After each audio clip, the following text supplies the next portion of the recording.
Hello, this is Retro Workshop, and here is my first pro tip video for video game collecting entitled Buy Cheap Libraries. I have come to realise, although it's still important to note such, that the total number of games within any given library is almost completely meaningless. The reason it doesn't matter if a library is the same size as another, similar in size or much smaller, or if it's retro or modern, home or handheld, is because it's all relative to what the prices of said libraries currently are, what you have available to you, what you personally want to collect, and which library has the better games, and if you want it to be stationary or mobile. For example, one of the greatest libraries of all time in terms of games, first-party releases, and iconic nature is the rare and expensive retro non-disc library of the Nintendo 64. And one of the greatest, cheapest and largest libraries in the world is the library of the PlayStation 2. But if you want a handheld library, this fact doesn't mean much. A few weeks ago, for example, I saw The Legend of Zelda Twilight Princess for £45, that's 50 US for the GameCube, and the same game for £15, that's 20 US for the Nintendo Wii. So clearly, in terms of just playing the game and for the cheapest amount of money, it is a lot to pay £45 or $50 for a game you can buy on another Nintendo system for 15 to 20, and the Nintendo Wii is backward compatible with the GameCube games and controllers no less. Although there are of course reasons to buy the GameCube version, but it seems a bit extreme for an average gamer to pay out that amount of money for a single old game.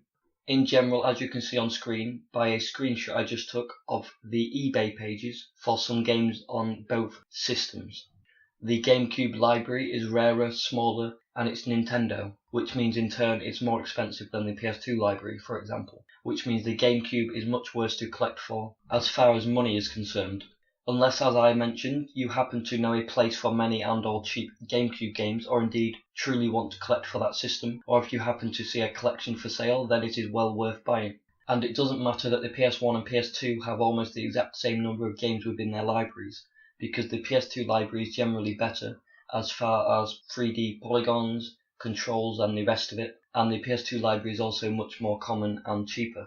But that doesn't take away from the PS1 library, and if that's what you want to collect, then that's what you're going to collect, regardless of rarity and prices. In fact, it seems, based on the commonplace nature of the PS2, its accessories and games, it is one of the single greatest consoles to buy and collect for, not to mention it being truly the first modern console, being a very powerful machine with USB ports, the ability to play DVDs and CDs, and more, so it's not surprising that it's the best-selling console of all time.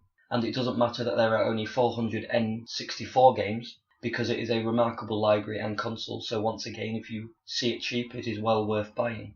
However, objectively, this doesn't make it any easier just because there are only a handful of games, because the games are rare and much more expensive than the PS2 and PS1 games. But again, it comes down to what you personally want or are trying to achieve.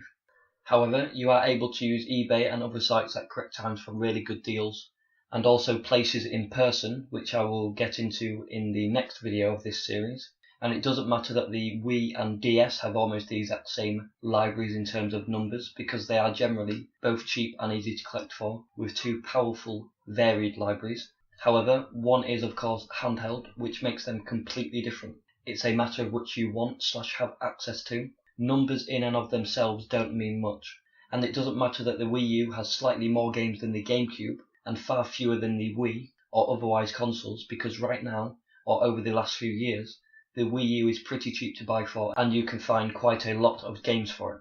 Not as many as the Xbox 360 or PS2, for example, and it may be a bit more money, but considering the Wii U is modern and has some remarkable games and exclusives, and is a great system, it's pretty cheap. So I would suggest you collect for the Wii U right now if you can, and it's also backward compatible with the entire Nintendo Wii library.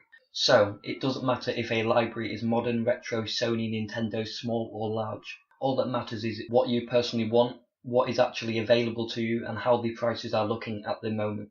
This rule, or a variant of it, is given by almost every collector and for good reason. Normally it's posed in the sense of, if the Wii U is really cheap at this moment, then you should buy it and put it at the back of your mind and move on, because in 5 or 10 years it will be too much money to buy for. If the GameCube is really rare and expensive to buy for at this moment, for you, then you shouldn't bend over backwards to spend countless amounts of money on it when you can focus on 2 or 3 other cheaper libraries and systems. then your philosophy should be to buy pretty much anything that's a good deal unless it's not on your shopping list. For example, if you only collect Nintendo, then my comment about the PS2 is moot. But this does entail that if you see a Nintendo collection of any kind, and it has the console and 10 or 50 games, you should buy that if it's being sold cheap.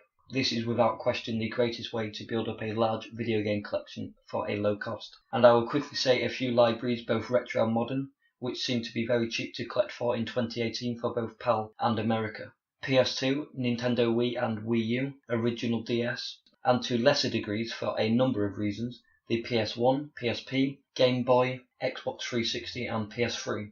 Everything else is rare and expensive in comparison, although it will heavily depend on your exact location and so on. I have been Retro Workshop and you have been watching my first video game collecting pro tip video.